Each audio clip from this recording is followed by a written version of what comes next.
Working people lose. People of colors lose. Immigrants lose. And here today we have one of the most dynamic speakers from the Troops Out Now coalition to speak. Our very own Nellie Bailey from the Harlem Tenants Council and a representative of the Cuba Solidarity Commission. Thank you very much. You know, 3 years ago, the U.S. government announced a policy of shock and awe against the people of Iraq. Many of us knew at the time that it would also be a policy of shock and awe against the American people. 3 years later, 8,000 soldiers have deserted. That's according to the Pentagon, but we believe the number is much higher. Over 2,300 troops are dead. 17,000, to some estimate, as much as 48,000 troops have been wounded and maimed. The war budget is now, according to a recent report of an economist from Columbia University, the war debt now stands at $1 trillion.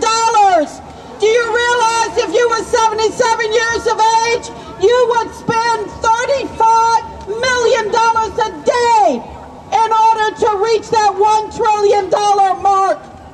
The shock and awe that they have for us is cut into the bare bones social programs.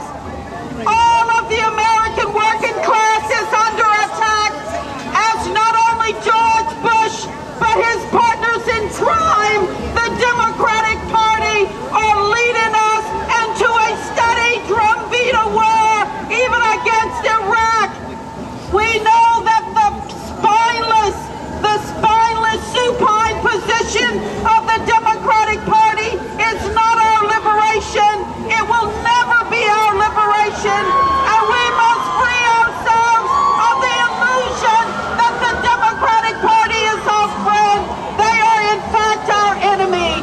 They are lockstep with George Bush and perpetuating this deadly war against us.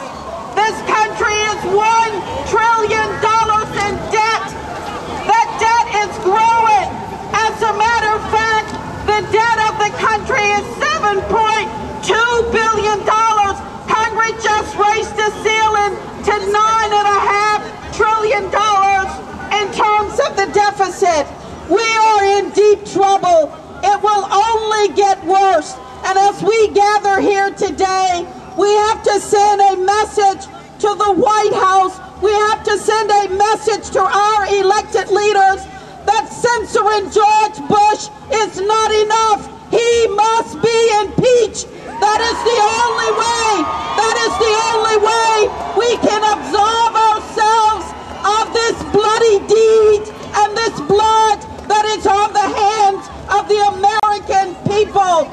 It is blood that they have fostered against us, and we must seek salvation, political salvation, not religion, but political salvation, by putting these criminals out of office. This criminal empire, it's coupled with the Democratic Party, is something that we haven't seen in a long time.